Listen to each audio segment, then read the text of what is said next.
Creepy presents. I'm a marine biologist studying blue whales in the Pacific Ocean. They are not the largest animal in the world. Written by Engoby and produced by Steve Blizin.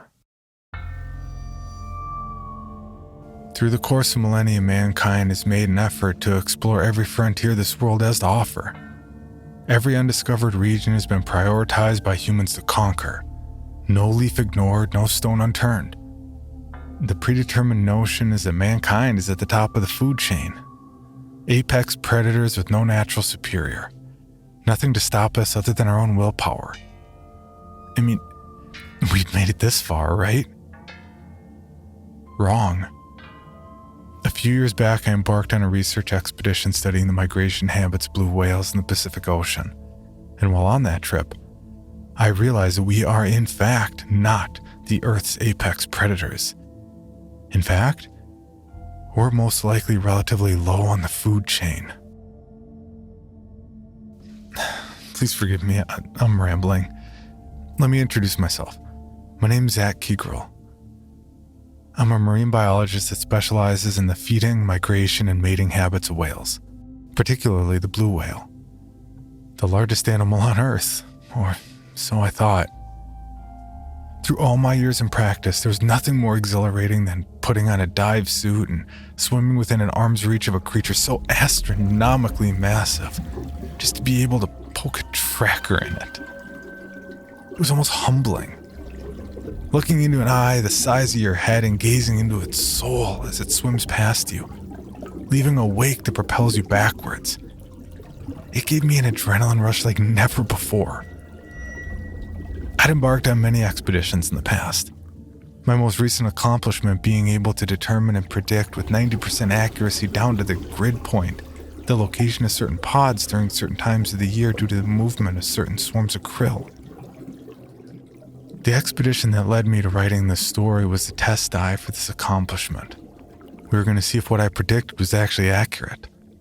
We had a small team of researchers, Dr. Sarah Renger, a fellow marine biologist, Dr. Jacob Akopov, a Russian oceanographer, Dr. Chris Hatfield, an American oceanographer, and myself. Accompanying us on this expedition was a small crew and a captain whose sole job was to maintain the ship and get us from point A to point B. "We got a 5-day trip ahead of us. You ready, Slugger?" said Sarah. Slugger was a nickname I'd picked up a few years back in a colleague's softball game when I proceeded to hit the ball straight out of the park and land a grand slam, securing my team's win. "I think I've had enough time to get my sea legs under me. It's not me you should be asking," I replied, giving a slight gesture to one of the crew members who was looking exceptionally sick. After the team and crew were done preparing for the journey, we all met in the bridge to discuss the location to where we were headed, and what we all needed to do. Since the mission was to test my hypothesis, I was deemed the leader, and subsequently gave the briefing. "All right, everybody, listen up. Before we get into it, I would like to thank Captain Ryder and his crew for allowing me and my team to use his vessel. I'm sure if we all do what we're supposed to do and conduct our jobs correctly, we'll be able to get along just fine." That got a good condescending laugh going around the crew. Captain Ryder took a long drag off his cigarette and proceeded to scoff. I gave a quick glance to Chris, who mouthed to me, "Great going, jackass." Rubbing the back of my neck, making it very obvious my nervousness, I continued. "We will be heading to grid point 34 degrees 50 minutes by 9 seconds north, 140 degrees 13 minutes 39 seconds west.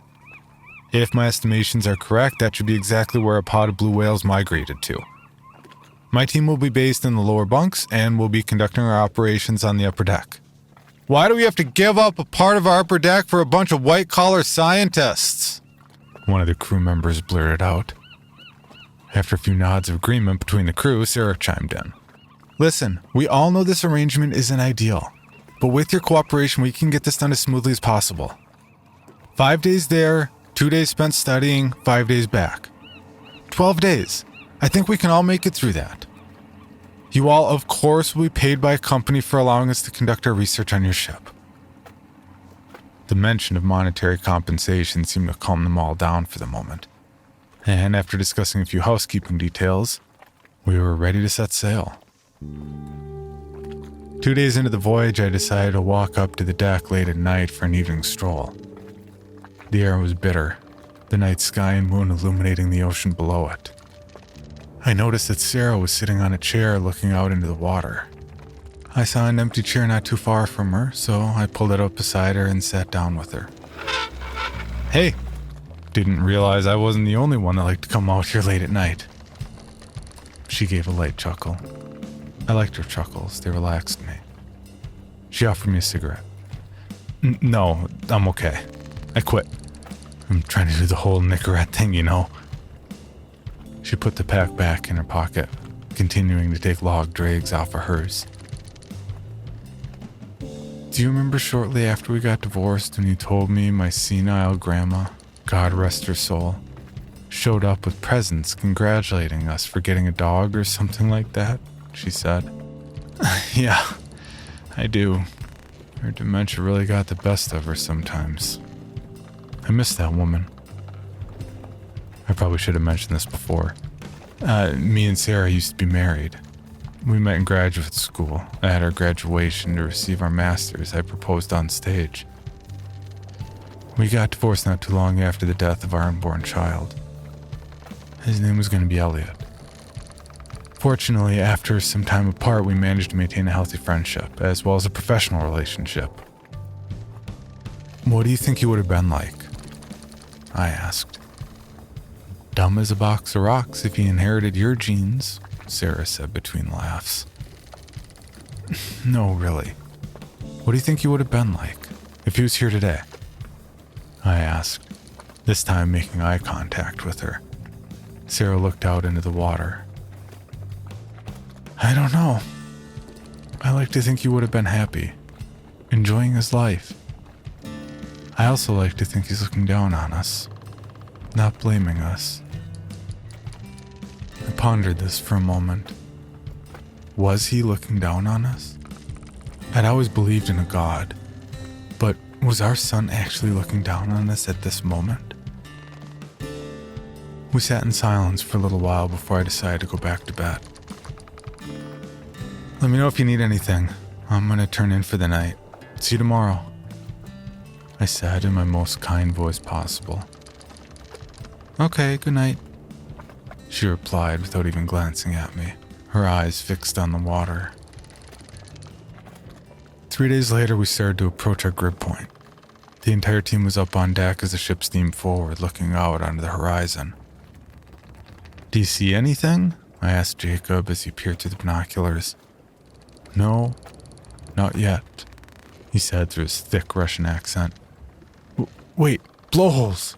I see blowholes! Let me see! Chris yelled as he grabbed the binoculars from Jacob. Yep, that's them! I'd done it. My theory was correct. The entire team cheered and high-fived me, congratulating me for my achievement. As we relished in our excitement, Captain Ryder brought the boat to a halt and we began preparing. As exciting as this was, it was now time to get to work. We ran down to our bunks, grabbed our equipment, and started to set up shop on the deck. Me, Sarah, and Chris grabbed our dive suits, our spears to place trackers on the whales, waterproof cameras, as well as oxygen kits. Jacob grabbed his radar system and began setting it up on the deck. We were all ecstatic to get in the water with these majestic creatures. We could see the pink swarm of krill and the massive whales swimming through them. Right off the bat, I counted 6. But I assumed there were a few more deeper in the water. Me, Sarah, and Chris kitted up, lowered our boat into the water, and gently started to head in the direction of the whales, which were about 100 yards out, with one of the crew members on board with us to help us get back in. Jacob elected to stay behind in order to confirm if we had successfully placed our trackers on the whales.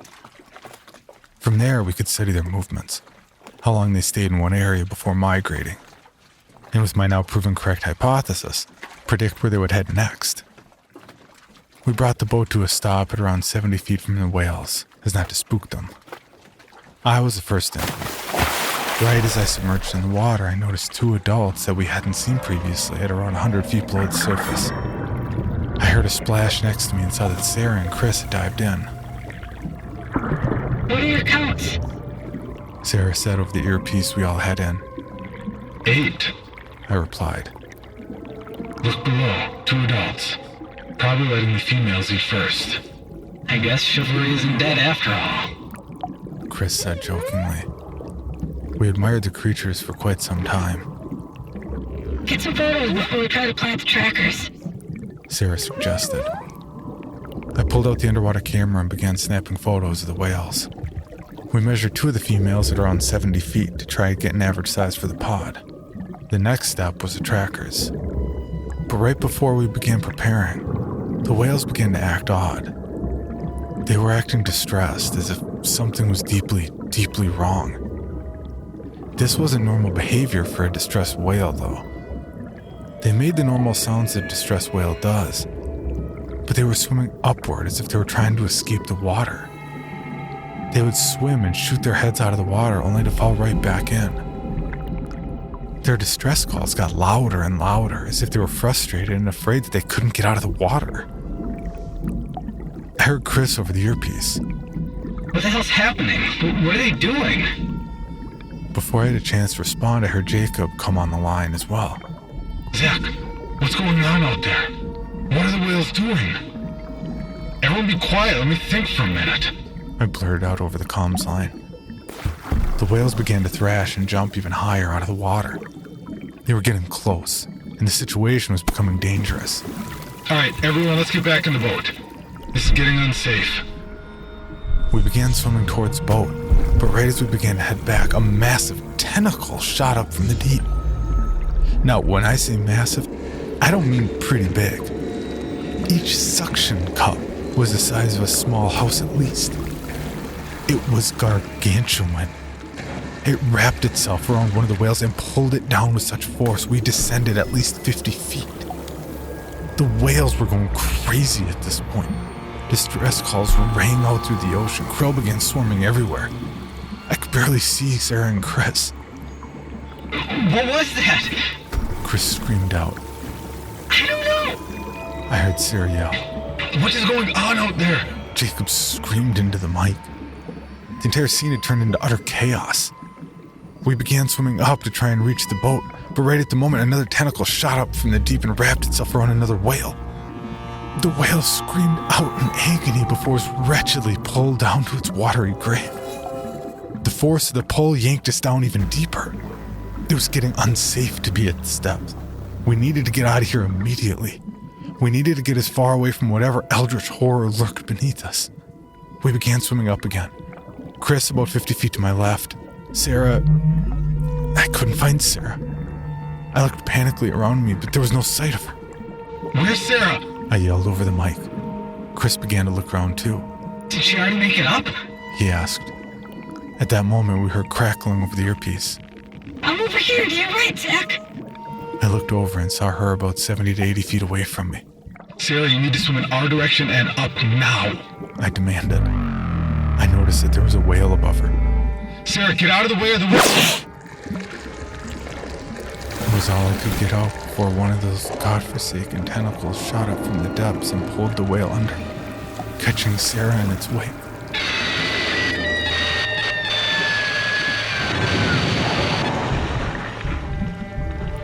I began to scream over the microphone. Jacob was screaming like crazy, demanding I tell him what was happening. I didn't care. My ex-wife, the would-be mother of my child, my close friend, was dead.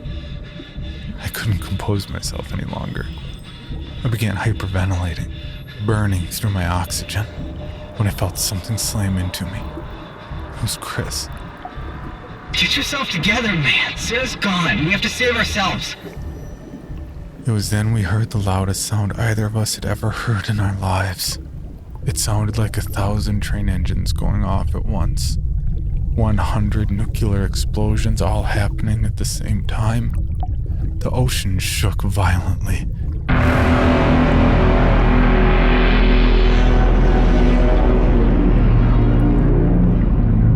Zach, if you don't tell me what the hell is going on right now, I'm diving in there myself. I heard Jacob scream with all his might over the mic. Still ignoring it, me and Chris looked down.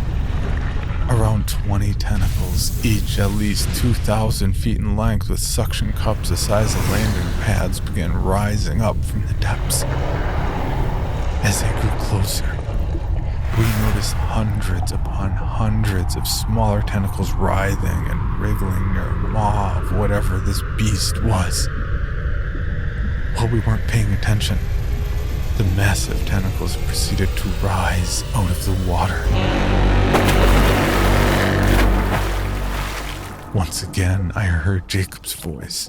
However, he wasn't talking to me this time. In the background, I heard mass confusion between the crew members. My God, what is it? He spoke. Jacob's voice over the mic must have snapped me and Chris out of our trance because we immediately began swimming upwards. As if despair was destined that day, however, I heard Chris scream out in agony.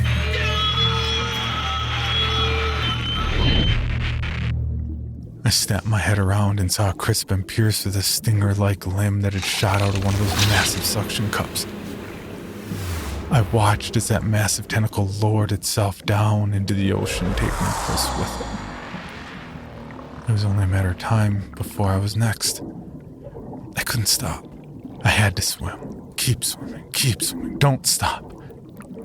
I then heard a loud crackling noise. I looked in the direction of the sound and saw another tentacle had wrapped itself around the ship and was beginning to pull it under. I saw crew members dive into the water in a feeble attempt to escape the beast's grasp. But similar to the spear that had gotten Jacob, tiny biological harpoons were shooting out of the suction cups and picking off each sailor one by one. It was as if the tentacle had a mind of its own. As tragic as this was, it was distracted. This was my chance. I shot myself upwards with great force. I saw the ship being pulled slowly down along with the punctured crew members. I could only assume Jacob was among them. Right as I neared the boat, it came crashing under, nearly hitting me. One of those damn stingers had shot right through it and pulled a crew member that was on the boat under. How did it know he was on it? And how had it not gotten me yet? Chunks of wood floated to the surface. I heard another of those loud guttural roars and looked down. The creature now had its gaping maw open and I could see its eyes. 3 gargantuan sets of eyes peered up to the surface. Each could have been an ocean themselves. The teeth. My God, the teeth.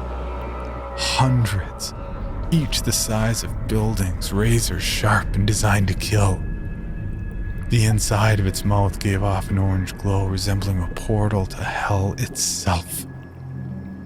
The light it produced perfectly illuminated the creatures. With all the chaos, I hadn't even stopped to think what this thing might have been. Due to the tentacles, I just assumed it was a previously undiscovered species of Godzilla squid. But this was no squid. I can't even describe the face.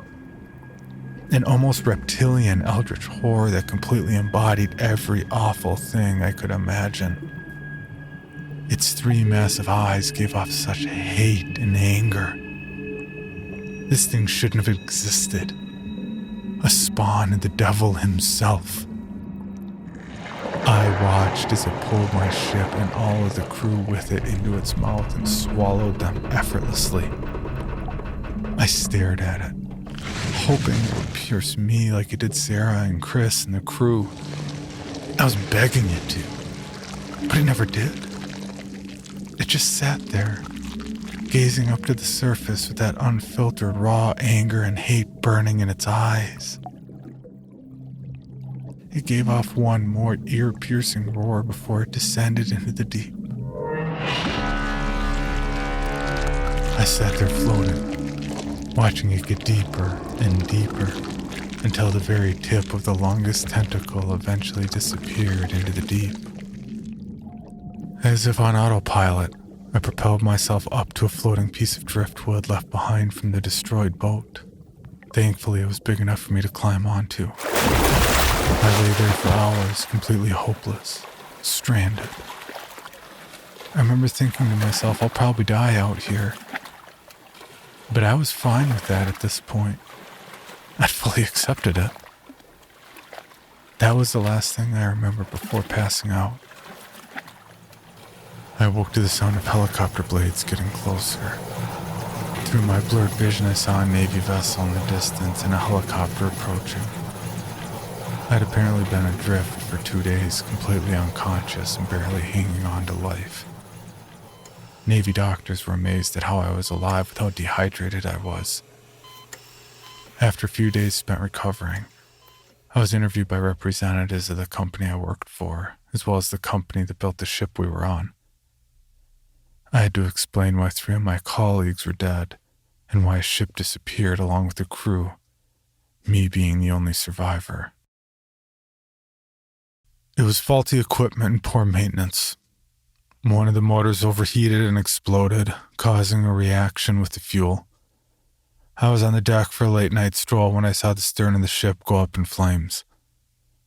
I tried to warn people, but the fire quickly spread and I had no choice but to hop onto the lifeboat. The fire reached the boat and burned away most of it quicker than I could lower it. By the time I reached the water, I was left with only a piece of driftwood, was what I told them. It was either give them a BS story that they could put in the headlines or tell them the truth and be deemed delirious and traumatized and admitted into a psych ward. I used to not believe in monsters. Biblical stories from the ancients of leviathans and horrors beyond our understanding. I thought it was all make-believe. As I sit here saying this now, 3 years later, I still refuse to step foot in the ocean. I retired as soon as I returned to shore, using the money I'd saved up to live within my means for as long as I can. Every now and then I think about my colleagues, especially Sarah. I like to think she's looking down on me with our would-be child, just like we talked about on the deck that one night. If you're listening to this, the ocean is an untamed, lawless alien world that lives subsequent to ours. The bloop, strange recordings from the deep, cataclysmic movements attributed to glaciers or tectonic plates. Before you immediately write those off, just remember, I have seen what lies beneath.